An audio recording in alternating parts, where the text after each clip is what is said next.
Assalamualaikum warahmatullahi wabarakatuh.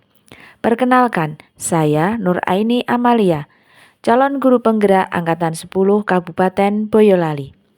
Dalam video kali ini, saya akan mendiseminasikan budaya positif di SD Negeri 2 Kembang, tanggal 8 Juni 2024. Selamat menyaksikan.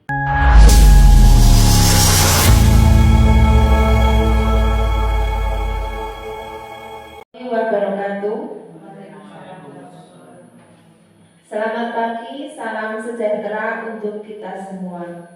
Yang kami hormati Bapak Kepala Sekolah SD Negeri 2 Kembang, Bapak Ibu Guru SD Negeri 2 Kembang, serta Bapak Ibu Guru semua yang hadir pada acara pada pagi hari ini.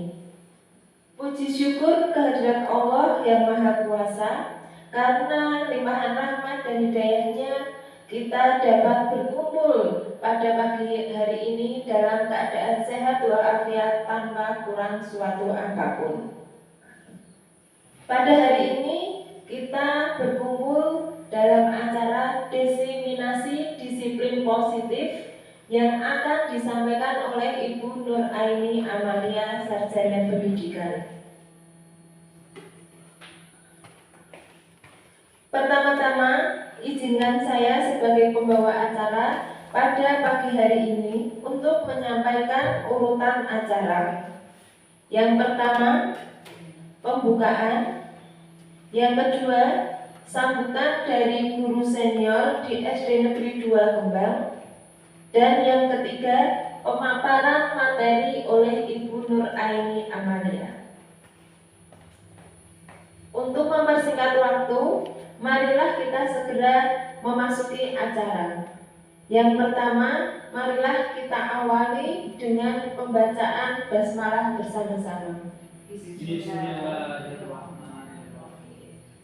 Menginjak acara yang kedua, yakni sambutan dari guru senior di SD Negeri 2 Kembang kepada Ibu Sarti, Sarjana Pendidikan. Waktu dan tempat kami persilahkan.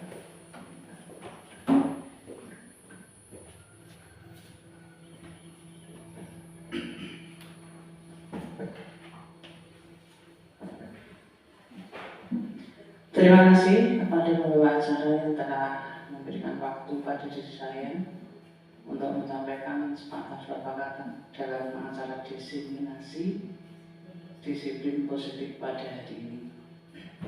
Bismillahirrahmanirrahim. Assalamualaikum warahmatullahi wabarakatuh. Asyhadu an la ilaha illallah wa asyhadu anna Muhammadar Rasulullah. Rabbi shrahli sadri wa yassir li amri wahlul 'uqdatam min lisani yafqahu qawli. Amma ba'du.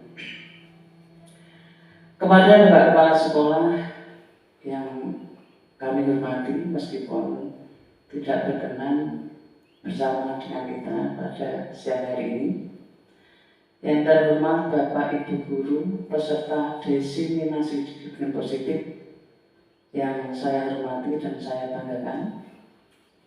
Puji syukur marilah kita panjatkan kepada Allah Subhanahu wa Ta'ala yang telah melimpahkan rahmat hidayah inayahnya kepada kita semua, sehingga kita dapat berkumpul di ruangan SD Kembang 2 dalam rangka memenuhi undangan dari Ibu Nur Aini, Sarjana Pendidikan, dalam keadaan selamat tiada halangan suatu apapun. Salawat serta salam Allah senantiasa kita sanjungkan kepada Nabi Agung Muhammad Sallallahu Alaihi Wasallam yang senantiasa kita tunggu-tunggu syafaatnya mulai dari dunia sampai akhirnya. Bapak Ibu Guru yang kami hormati, di sini saya hanya akan menyampaikan beberapa hal saja, tidak banyak. Yang pertama, dapat welingan dari Bapak Kepala Sekolah. Bapak Kepala Sekolah minta izin tidak dapat menghadiri atau ikut beserta kita di acara ini karena ada acara lokakarya di SMA 1 Boyolali bersama rekan guru Mbak Bu Novita sama Bapak TK. Untuk itu saya disuruh untuk memintakan izin dan memintakan maaf tidak bisa mengikuti acara pada siang hari ini. Yang kedua, ucapan selamat datang pada Bapak Ibu guru yang telah berkenan hadir di acara siang hari ini untuk melaksanakan atau memberikan menerima materi dari Ibu Nur Aini. Yang pertama akan saya sampaikan, saya mengucapkan selamat dulu kepada Ibu Nur Aini yang telah melalui beberapa proses tahapan-tahapan yang sudah beberapa bulan kemarin atau mungkin sampai hampir 1 tahun mengikuti program sekolah penggerak, akhirnya bisa diterima sebagai guru penggerak. Untuk itu pertama kali saya mengucapkan selamat dan support untuk Bu Eni. Semoga saja nanti dengan adanya Ibu Eni sebagai guru penggerak di SD Negeri 2 Kembang, saya sebagai guru yang bukan dituakan tapi lebih tua. Kalau yang dituakan itu seperti Pak Mul itu dituakan, masih muda tetapi menjadi kepala sekolah harus memberikan asuhan pada Bapak Ibu guru. Nah itu saya sebagai guru yang lebih tua di sini, bukan yang dituakan. Itu terima kasih sekali kepada Bu Eni yang telah terima sebagai guru penggerak. Semoga saja nanti bermanfaat bagi kita semua, khususnya untuk ibu-ibu yang masih muda di SD 2 dan juga saya di dalam menghadapi pelaksanaan IKM yang begitu rumit dan begitu sulit bagi diri saya khususnya.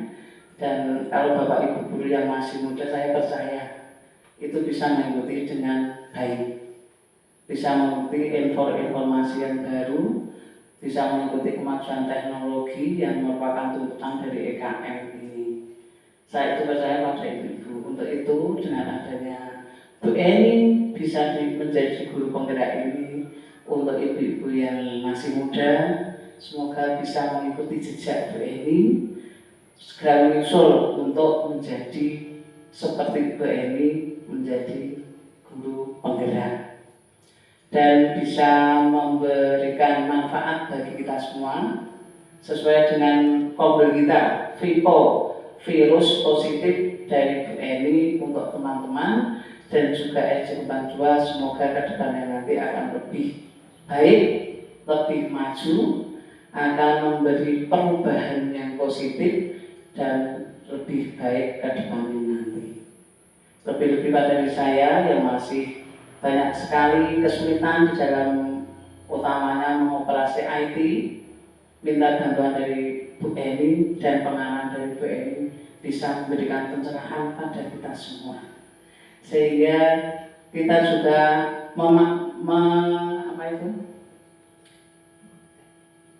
manfaatnya, bisa memetik manfaat dari Bu Eni itu. Apapun kemarin itu saja RHK kesulitan juga Bu Eni juga memberikan petunjuk pencerahan bagi kita. Jadi dengan adanya Bu Eni sebagai seorang penggerak, kita bisa memperoleh kemudahan-kemudahan di dalam menghadapi IKM yang akan datang. Khususnya guru-guru SD 2 dan umumnya membawa kemajuan di dunia pendidikan. Itu yang dapat saya sampaikan kepada Bu Eni. Selanjutnya untuk hari ini nanti mulai penyampaian materi dari Bu Eni, menunggu atau lanjut saja ya. Kita bersama-sama mengikuti pemaparan materi dari Bu Eni. Jadi saya hanya dapat mengucapkan selamat mengikuti diseminasi. Semoga diberi kemudahan, kelancaran dari awal sampai akhir dan memberikan harapan bagi kita semua, membawa perubahan, membawa kemajuan bagi SD kita. Jadi dari awal sampai akhir nanti bisa berjalan dengan lancar dan memperoleh apa yang kita harapkan bersama-sama. Hanya itu Bapak Ibu Guru yang dapat saya sampaikan sebagai guru, istilahnya guru tua, tapi ya istilah kerennya guru senior yang dapat saya sampaikan kepada Bapak Ibu Guru semuanya. Untuk itu sekali lagi selamat mengikuti diseminasi disiplin positif dari Ibu Nuraini Amalia, Sarjana Pendidikan, nanti dari awal sampai akhir. Saya kira hanya itu yang dapat saya sampaikan. Ada kata dan tutur kata dari saya yang mungkin kurang berkenan di hati Bapak Ibu Guru semuanya. Saya mohon maaf yang sebesar-besarnya. Akhir kata, billahi taufiq wal hidayah. Wassalamualaikum warahmatullahi wabarakatuh. Terima kasih. Waktu saya kembalikan kepada pembawa acara.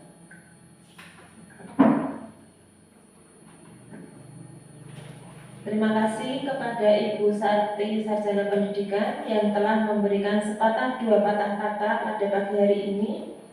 Dan selanjutnya kita menginjak acara ketiga atau acara inti pada hari ini, yakni penyampaian materi diseminasi disiplin positif oleh Ibu Nuraini Amalia. Waktu dan tempat kami persilahkan.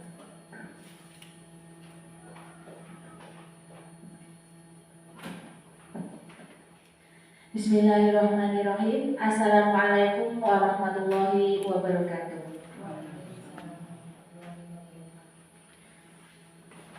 Yang pertama, marilah senantiasa kita memanjatkan puji syukur kita kehadirat Allah Subhanahu wa Ta'ala, Tuhan yang Maha Esa. Pada hari ini kami ingin mendiseminasikan disiplin positif kepada Ibu Bapak semua.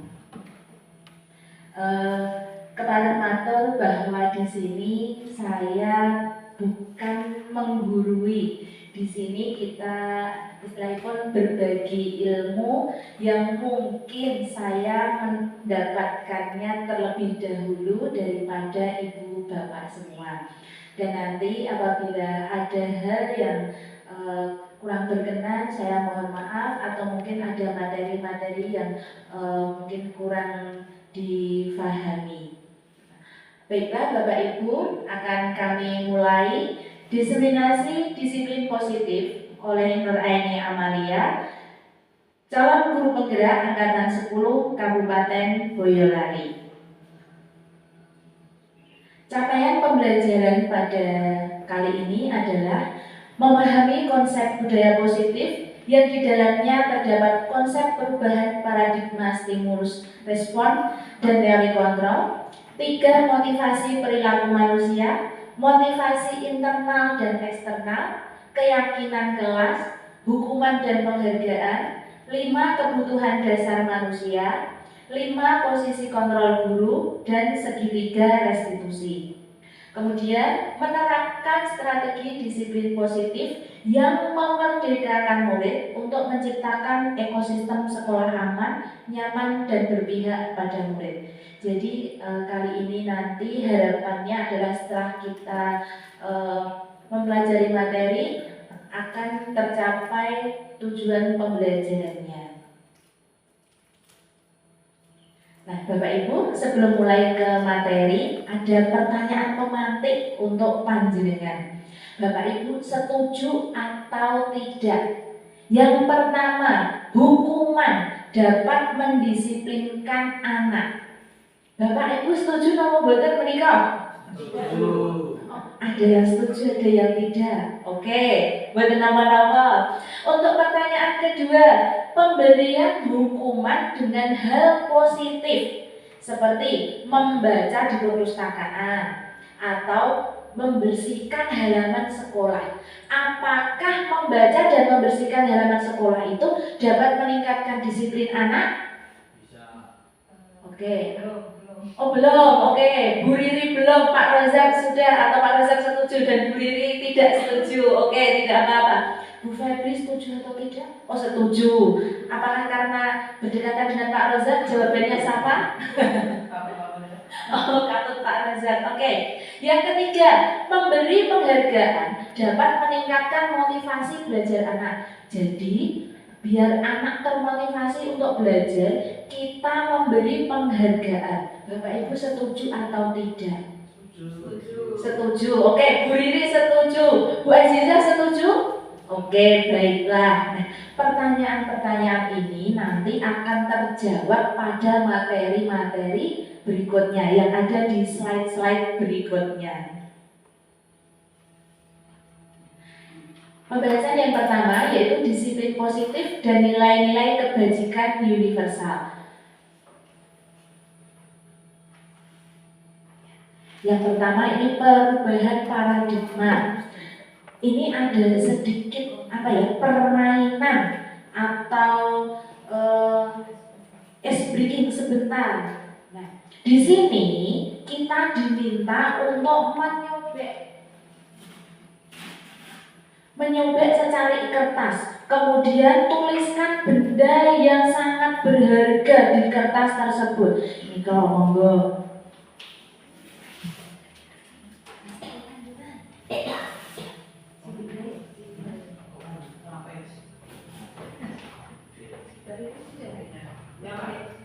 Ya.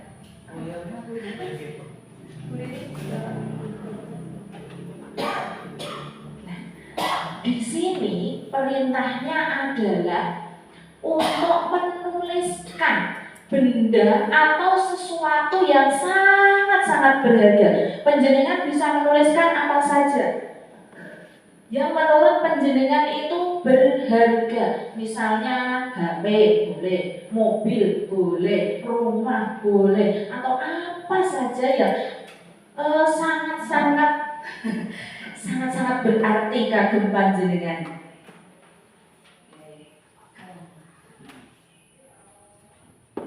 Sambung. Nah, kemudian genggamlah kertas tersebut. Boleh di wel-wel, ya boleh. Genggamlah dengan erat. Mengapa harus erat? Karena itu adalah sesuatu yang sangat berharga untuk saya. Nah, kemudian tolong mungkin bisa berpasangan Mbak Febri dengan Pak Rozak, misalnya Bu Riri dengan Bu Sarti. Coba yang utara, berarti Pak Rozak dan Bu Sarti, rayulah untuk yang di sebelah selatan agar mau membuka genggamannya tadi. Bisa dengan membujuk, mengancam, menghardik, merayu, atau tindakan apa saja agar teman Anda mau membuka. Monggo Pak Rozak, Bu Febri diapakan? Bu Febri diapakan agar mau membuka? Bagaimana ini? Boleh dengan mengancam, buka, boleh. Atau dihardik, cepat buka, boleh seperti itu. Atau dengan merayu, Bu Febri, tolong dong dibuka. Nah, seperti itu. Nah, Bapak Ibu, bagaimana respon atau reaksi panjenengan ketika sesuatu yang kita genggam tadi mau diminta oleh orang lain? Boleh atau tidak? Oh, tidak boleh. Mengapa tidak boleh? Oh, rahasia karena sangat berharga. Yang kita genggam tadi sesuatu yang sangat berharga. Oke, terima kasih. Nah, apa yang terjadi? Sebenarnya kenapa kita boleh nggak sih mempengaruhi orang, menyuruh-nyuruh orang sesuai dengan keinginan kita? Boleh apa tidak? Tidak boleh. Iya, betul sekali. Jadi begitu juga kita dengan anak atau dengan siswa kita itu tidak boleh membujuk, mengancam, menghardik agar sesuai dengan keinginan kita sebagai guru. Oke, terima kasih. Nah, di sini nih ada perubahan paradigma teori kontrol atau ilusi kontrol. Nah, ilusi ilusi itu kan sesuatu yang tidak nyata atau khayalan. Nah, kita kadang sebagai seorang guru itu berhayal, atau seperti contohnya yang pertama, ilusi guru mengontrol murid. Jadi guru itu mengontrol muridnya terus. Itu kan sebenarnya tidak boleh, tidak efektif. Karena apa? Karena anak sudah punya kepribadiannya, anak sudah punya kemerdekaannya. Nah, kita itu tidak diperkenankan untuk mengontrol murid. Kemudian yang kedua, ilusi bahwa kritik membuat orang merasa bersalah dapat menguatkan karakter. Kritikan kepada orang lain atau pada siswa dapat menguatkan karakter. Itu sebenarnya adalah tidak. Membuat rasa bersalah, menguatkan karakter, itu sebenarnya juga tidak. Itu hanyalah ilusi. Kemudian yang ketiga, ilusi bahwa semua penguatan positif efektif dan bermanfaat. Penguatan positif, ya bagus, terus lanjutkan, kamu sudah bagus, besok lagi ya, itu kurang efektif. Itu hanya sebuah ilusi. Yang keempat, ilusi bahwa orang dewasa memiliki hak memaksa. Kita itu seolah-olah memaksa anak untuk sesuai dengan keinginan kita, mendorong siswa kadang itu agar sesuai dengan keinginan kita. Nah, ini sebenarnya tidak boleh. Seperti dalam gambar, mohon maaf ini gambarnya kurang jelas, itu ada gambar siswa, ini gambar siswa, kemudian ini kunci, dan ini adalah gurunya. Jadi siswa itu bukan robot yang harus berjalan sesuai keinginan guru, tapi siswa itu mempunyai keinginan mereka sendiri. Anak-anak mempunyai kodrat alam dan kodrat zamannya. Guru itu tidak boleh untuk mengontrol, akan tetapi guru itu menuntun, mendampingi siswa menuju kemerdekaannya. Kemudian yang berikutnya,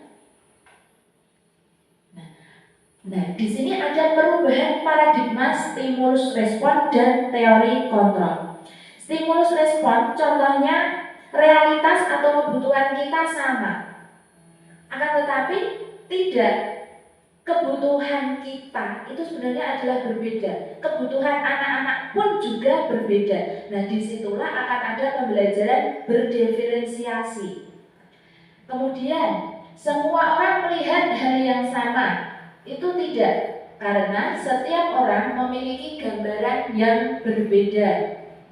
Kemudian yang berikutnya, orang lain bisa mengontrol saya. Tidak, karena yang bisa mengontrol diri sendiri adalah kita.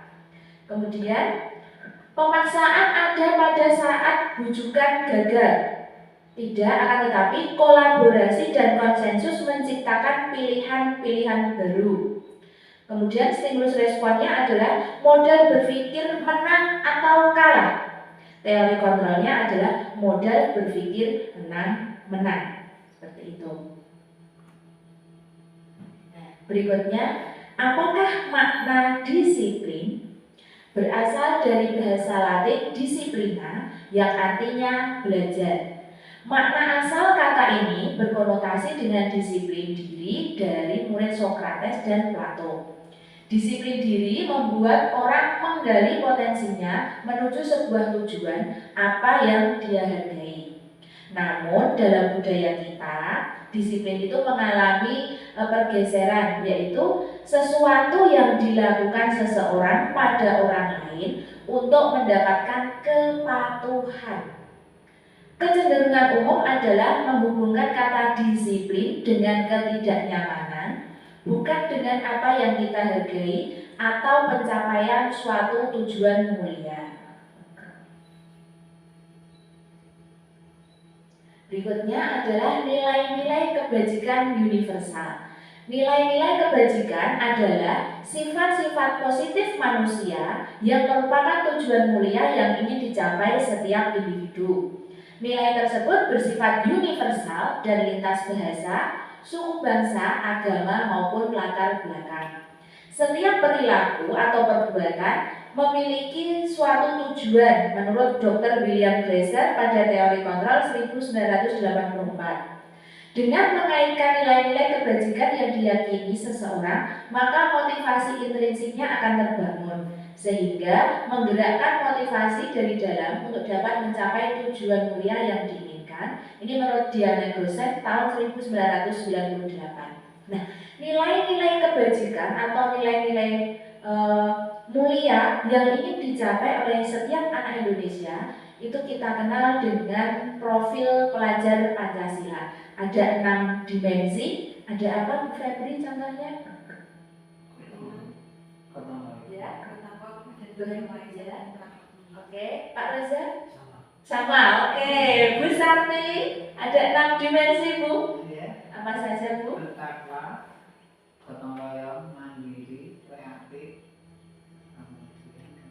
Masker ke sekolah. Ini apa ini Bapak Ibu? Hukuman atau konsekuensi?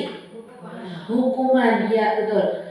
Yang berikutnya, menggantikan kertas tugas teman karena tanpa sengaja ketumpahan air minum. Ini hukuman atau konsekuensi? Konsekuensi, ya betul. Kemudian membersihkan tumpahan air di meja karena tersenggol pada saat belajar. Hukuman atau konsekuensi? Konsekuensi, ya betul. Yang berikutnya, siswa hari Senin tidak memakai sepatu warna hitam. Kemudian disuruh kamu seharian nyeker, nggak usah pakai sepatu. Termasuk hukuman atau konsekuensi ini? Hukuman. Ya, hukuman, betul sekali. Yang berikutnya, lari berkeliling lapangan pada saat jam olahraga karena lupa tidak memakai seragam olahraga pas jam olahraga, tapi anak tersebut tidak memakai baju olahraga. Kemudian ada guru menyuruh berkeliling lapangan 2 kali. Hukuman atau konsekuensi? Hukuman atau konsekuensi? Apa Pak Arif? Konsekuensi, ya betul, karena pada jam olahraga seharusnya anak memakai baju olahraga, tapi ternyata dia tidak memakai. Oke, jadi Bapak Ibu tadi sampun pirsa sedaya apa itu hukuman dan apa itu konsekuensi, dan perbedaannya lumayan jauh, karena kalau hukuman itu juga bisa dikatakan agak sadis seperti itu nih, atau ya, kalau konsekuensi itu kan sudah ada kesepakatan. Nah, ini perbedaan hukuman dan konsekuensi ini. Jadi hukuman itu ada pemaksaan, ada dorongan pemaksaan. Sedangkan kalau konsekuensi itu kan stimulus dan respon. Kemudian lagi hukuman itu merupakan konsep diri yang buruk atau kurang baik, sedangkan kalau konsekuensi itu adalah konsep diri yang baik. Kemudian hukuman itu misalnya marah, rasa bersalah, ada rasa seolah dipermalukan, merasa tidak dihargai, itu untuk hukuman. Sedangkan konsekuensi itu kehilangan hak atau dibuat tidak nyaman, kemudian diasingkan untuk sementara waktu, seperti itu.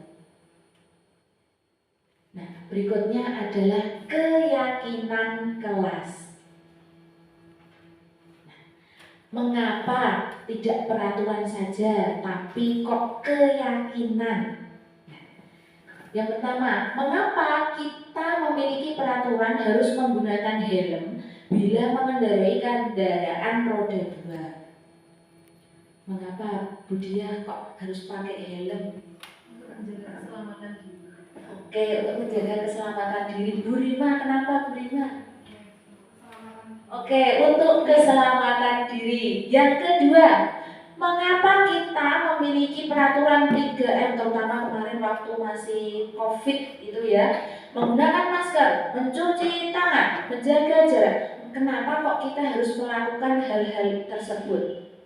Bu Febri, agar tidak tertular. Oke, Pak Rozal, mengapa pakai masker, Pak? Tidak terpapar virus corona. Oke, karena agar tidak terpapar virus corona. Oke. Nah, yang ketiga, mengapa kita memiliki peraturan harus datang tepat waktu ketika kita berangkat ke sekolah? Kenapa Pak Arif? Melatih kedisiplinan. Ya, saya baru sekali Bu Riri.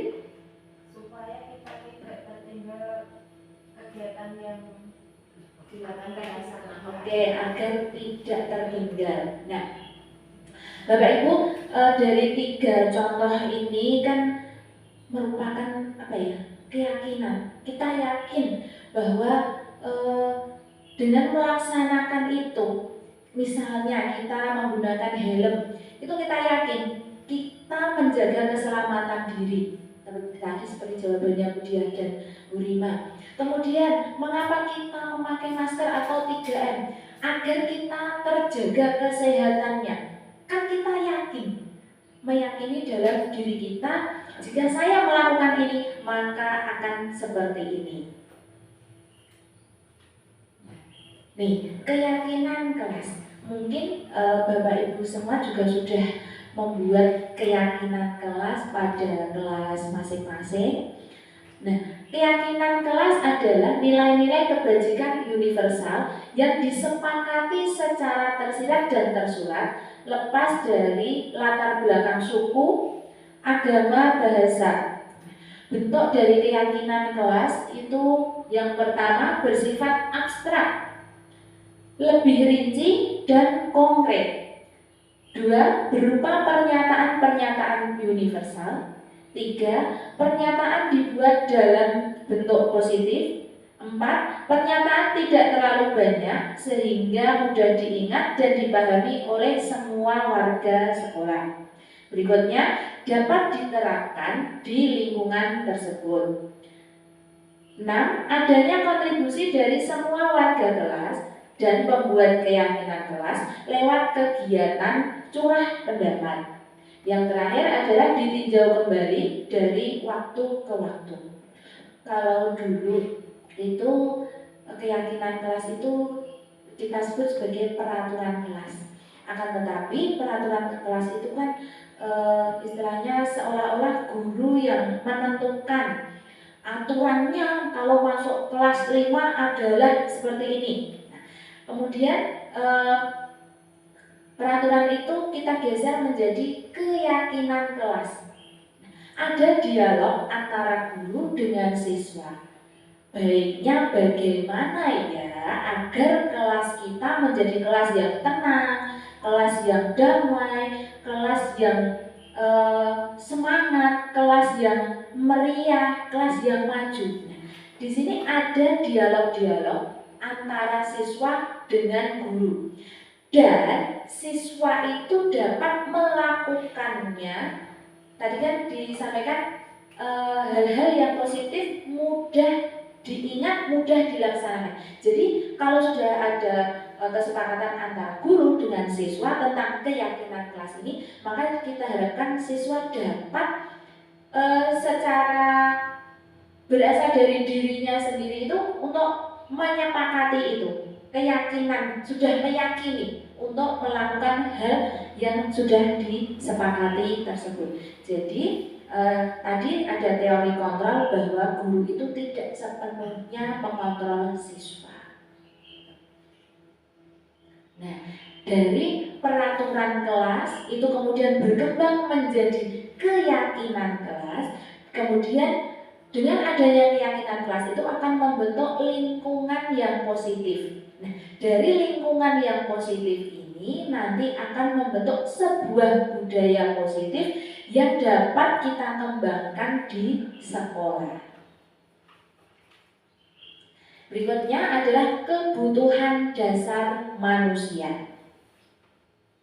Kebutuhan dasar manusia adalah segala sesuatu yang kita lakukan untuk mendapatkan apa yang kita inginkan. Seluruh tindakan yang kita lakukan memiliki tujuan tertentu, dan semua usaha terbaik yang kita lakukan adalah dalam rangka kebutuhan dasar kita terpenuhi dengan baik.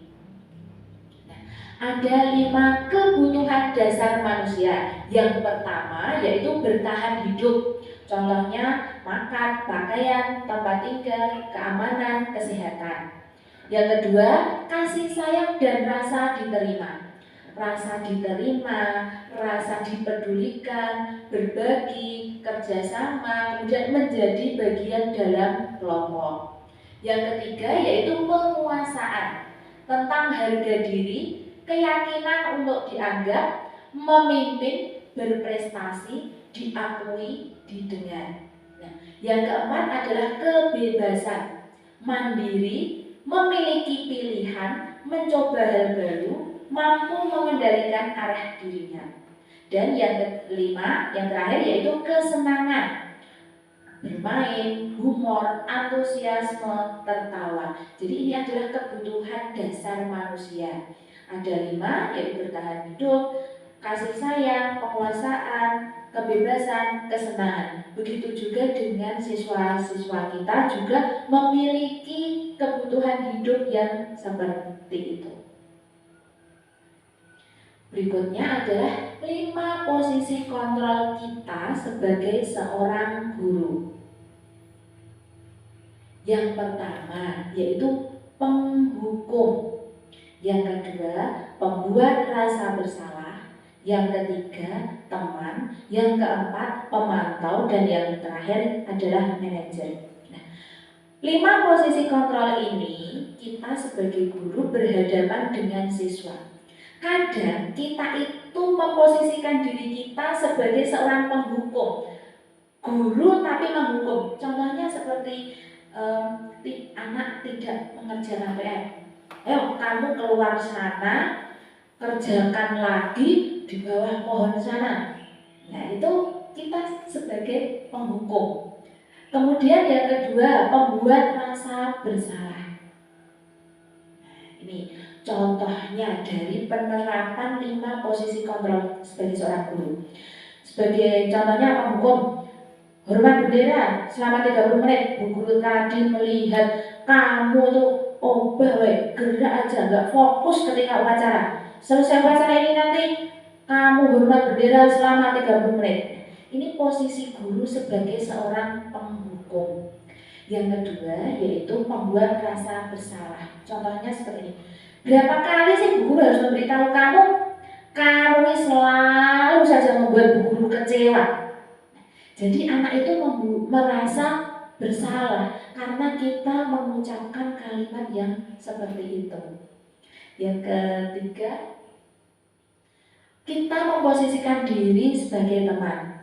Ayo dong, ikuti aturan sekolah. Tolong bantu bu guru ya, sekali ini saja. Ya sudah, tidak apa-apa, lain kali jangan diulangi lagi ya. Seperti itu. Jadi kita berdialog seperti seorang teman. Kemudian yang keempat adalah pemantau. Namanya saja pemantau ya, selalu melihat aktivitas anak. Kamu sudah melanggar aturan sekolah. Kamu tahu konsekuensinya apa? Setelah upacara nanti kamu beli atribut ya di koperasi sana. Tapi ingat jangan diulangi lagi ya. Jadi karena pemantau mungkin anak tadi sudah beberapa kali melakukan pelanggaran. Jadi selalu memantau dari perkembangan anak tersebut. Posisi yang kelima adalah sebagai manajer. Apakah kamu tahu kesalahanmu? Terus, kalau kamu sudah tahu, kira-kira bagaimana kamu memperbaiki kesalahanmu? Seperti itu. Dari 5 posisi kontrol guru terhadap siswa ini, yang paling ideal adalah sebagai seorang manajer. Akan tetapi ya, kadang kita itu masih sebagai posisi pertama, sebagai penghukum, atau mungkin posisi kedua, pembuat rasa bersalah. Kamu lagi, mungkin masih seperti itu. Jadi harapannya adalah kita guru mempunyai posisi sebagai seorang manajer. Jadi anak nanti bisa berpikir kemudian mengoreksi dirinya sehingga bisa menemukan jalan keluar untuk hal yang telah dilakukannya. Nah ini jadi kalau penghukum dan membuat orang merasa bersalah itu termasuk orientasi gagal. Kemudian menjadi posisi teman dan pemantau itu identitas berhasil atau sukses. Kemudian ketika guru menjadi seorang manajer itu juga identitas berhasil atau sukses. Apa dampak pada murid ketika kita menjadi seorang penghukum? Murid mungkin akan mengulangi kesalahannya kembali. Kemudian jika kita menjadi posisi membuat orang bersalah, maka anak akan merasa rendah diri. Oh ini kan salah ke guru baik. Anak mungkin akan berpikir seperti itu. Kemudian jika kita memposisikan sebagai seorang teman, anak akan menjadi lemah, tidak mandiri, tergantung dan mungkin agak kemanja-manja. Lah bu guru kan teman saya, mungkin akan berdampak seperti itu ya. Jika kita sebagai seorang pemantau, dampak pada anak adalah menitik beratkan pada sanksi atau hadiah untuk dirinya. Sedangkan pada posisi manajer, dampak pada siswa adalah siswa dapat mengevaluasi diri bagaimana cara untuk mengekspresikan dirinya. Yang berikutnya adalah restitusi.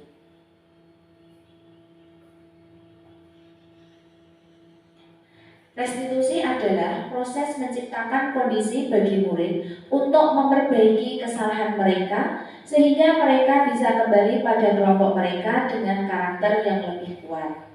Restitusi juga merupakan proses kolaboratif yang mengajarkan murid untuk mencari solusi pada masalah mereka dan membantu murid berpikir tentang orang seperti apa yang mereka ingin menjadi atau tujuannya dan bagaimana mereka harus memperlakukan orang lain. Ciri-ciri restitusi yaitu bukan untuk menebus kesalahan, tapi untuk belajar dari kesalahan, memperbaiki hubungan, tawaran bukan paksaan. Restitusi menuntut untuk melihat ke dalam diri. Restitusi itu mencari kebutuhan dasar yang mendasari tindakan. Restitusi diri adalah cara yang paling baik. Restitusi fokus pada karakter bukan tindakan. Restitusi fokus pada solusi. Yang terakhir, restitusi mengembalikan murid yang berbuat salah pada kelompoknya. Berikutnya adalah segitiga restitusi. Segitiga restitusi adalah proses menciptakan kondisi bagi peserta didik untuk memperbaiki kesalahan mereka sehingga mereka bisa kembali kepada kelompok mereka dengan karakter yang lebih kuat menurut Goosen tahun 2004. Di sini ini ada segitiga restitusi. Yang pertama yaitu validasi tindakan yang salah, kedua menstabilkan identitas, dan yang ketiga adalah menanyakan keyakinan. Menstabilkan identitas itu untuk membuat anak merasa gagal karena berbuat salah menjadi positif terhadap mereka. Contohnya, berbuat salah itu manusiawi kok, tidak apa-apa. Tidak ada manusia yang sempurna. Bapak Ibu dulu juga pernah kok berbuat salah. Kita pasti bisa menyelesaikan masalah ini. Bapak Ibu guru tidak tertarik untuk mencari siapa salah, siapa yang benar. Tapi Bapak Ibu lebih tertarik untuk menyelesaikan masalah. Ini kalimat-kalimat yang merupakan contoh dari menstabilkan identitas. Yang kedua yaitu validasi kebutuhan. Membantu murid mengenali basic need atau kebutuhan dasar yang ingin dipenuhinya ketika melakukan kesalahan itu. Pada dasarnya, setiap tindakan manusia tujuannya adalah memenuhi basic need. Apakah itu power, freedom, love and belonging, fun, atau survival. Jadi tadi kan ada 5 dasar kebutuhan manusia. Nah ini kita bisa memvalidasi kebutuhan anak itu sebenarnya kenapa anak ini butuh apa, kok dia bisa melakukan hal itu. Kemudian yang ketiga, menanyakan keyakinan. Anak melihat kesalahannya dihubungkan dengan norma sosial dan nilai-nilai yang mendasari manusia berinteraksi dengan orang lain. Contoh kalimat-kalimatnya, apa nilai yang kita percaya di kelas atau di sekolah kita? Nilai-nilai universal apa yang telah kita sepakati? Kelas yang ideal itu yang seperti apa sih? Kamu ingin menjadi anak yang seperti apa? Apa yang kamu rasakan ketika kamu melakukan itu? Kamu ingin menjadi orang yang seperti apa? Jadi segitiga restitusi itu adalah sebuah langkah yang kita lakukan ketika anak berbuat sesuatu yang salah. Contohnya, Baim membuang sampah sembarangan. Padahal kita itu sudah punya keyakinan kelas membuang sampah pada tempatnya. Akan tetapi ternyata Baim setelah makan langsung aja lempar sampahnya. Nah, seperti itu kita tidak boleh langsung mengatakan, ayo diambil, ayo diambil. Itu kan kita belum melaksanakan posisi kita sebagai manajer, masih sebagai penghukum atau pembuat rasa bersalah. Sini, saya di mana didenda ya, didenda buang sampah sembarangan, sini 1.000. Nah, tidak seperti itu. Akan tetapi ketika anak berbuat sebuah kesalahan, itu kita melakukan segitiga restitusi. Yang pertama kita tanya dulu, kamu tuh sebenarnya ngapain toh tadi? Nah, dengan begitu anak akan berpikir, muncullah pemikiran-pemikiran dari dirinya. Kemudian kita tanya, menurut kamu membuang sampah sembarangan itu benar atau tidak? Nah, anak nanti akan berpikir. Kemudian yang ketiga, menanyakan keyakinan. Loh, Mas Baim, di kelas kita, di kelas 5 itu kan ada keyakinan kelas. Kita itu satu, membuang sampah pada tempatnya. Kenapa kamu kok melanggar keyakinan kelas yang sudah kita sepakati? Nah, kemudian kita tanya ke anak bagaimana dia menyelesaikan masalah tersebut. Oke, Mas Baim, karena kamu sudah melanggar keyakinan kelas, apa yang dapat kamu lakukan untuk memperbaiki kesalahanmu?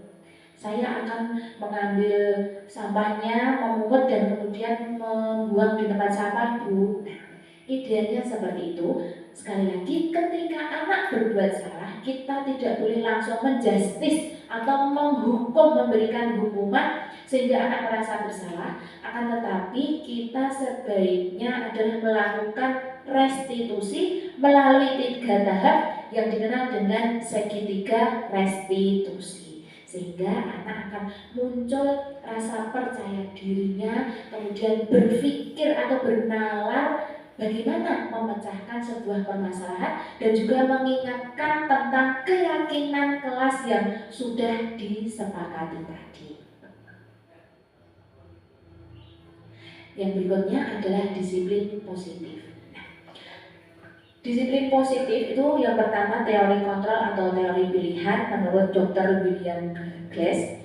Kemudian Anda tidak bisa mengontrol orang lain, Anda hanya bisa mengontrol diri Anda sendiri. Seperti tadi kita ke anak itu juga tidak bisa memaksakan, tidak bisa mengontrol. Kemudian makna disiplin adalah belajar kontrol diri dengan menggali potensi kita agar tercapai tujuan mulia, yaitu sesuatu menjadi seseorang yang kita inginkan berdasarkan nilai-nilai yang kita hargai. Dan yang kedua, semua perilaku memiliki tujuan. Teori motivasinya tadi ada 3, untuk menghindari hukuman, mendapatkan imbalan, atau untuk menghargai diri sendiri, atau motivasi eksternal dan motivasi internal. Kemudian ada lagi nilai-nilai kebajikan universal. Kalau dalam dunia pendidikan itu tertuang dalam profil pelajar Pancasila.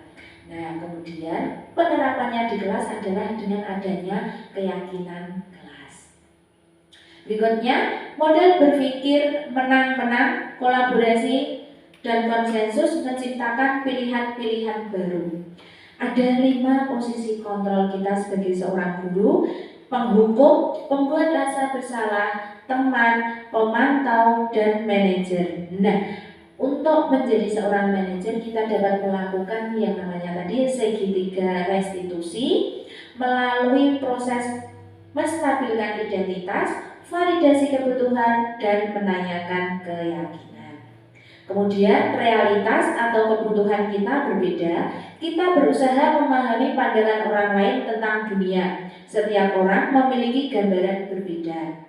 5 kebutuhan dasar manusia yaitu penguasaan, kasih sayang dan rasa diterima, kesenangan, kebebasan. Seperti yang saya contohkan tadi, Mas Baim itu membuang sampah sembarangan, itu juga kita perlu mencari kebutuhannya dia, karena anak itu pasti melakukan sesuatu tuh dia sebenarnya butuh apa. Bisa jadi dia adalah butuh perhatian dari bu guru. Jadi ketika anak-anak berbuat sesuatu yang mungkin agak lain, itu kita perlu mengetahui sebenarnya ada apa dengan anak ini, sehingga kita bisa memberikan pelayanan apa yang sebenarnya mereka butuhkan. Bapak Ibu yang kami hormati, demikian pemaparan dari kami tentang disiplin positif. Barangkali ada pertanyaan atau tanggapan dari Bapak Ibu, kami persilahkan.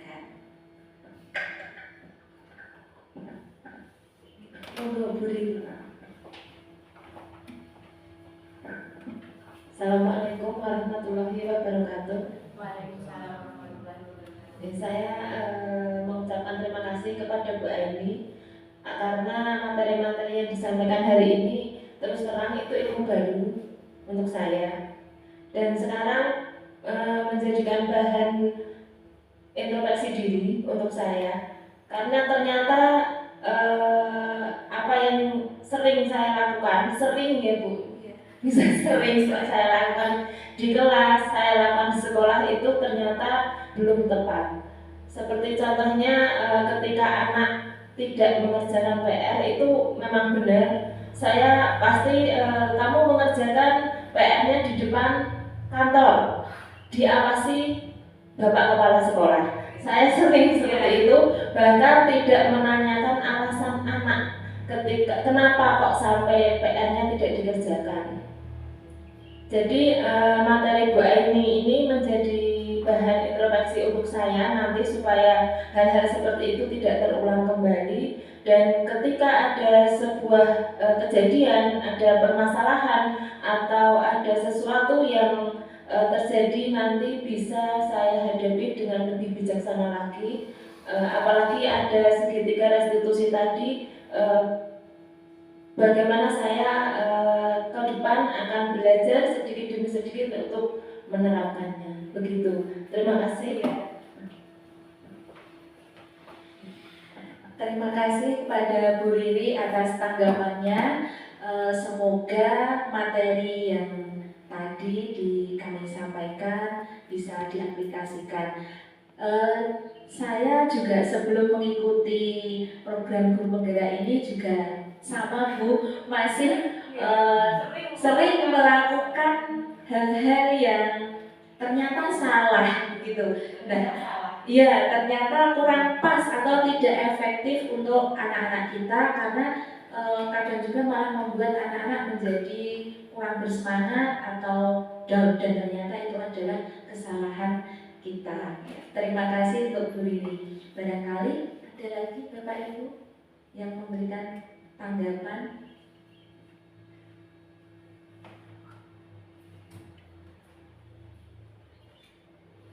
Dari dia.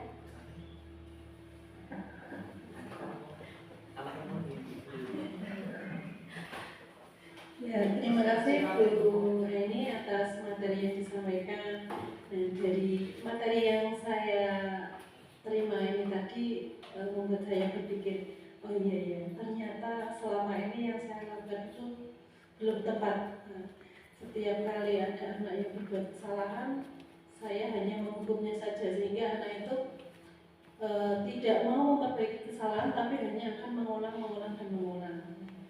Dan setelah ini tadi saya coba berpikir, oh iya, coba besok saya terapkan di sekolah. Semoga nanti dengan materi yang disampaikan Bu Eni nanti saya bisa melakukannya pada anak-anak saya dan mungkin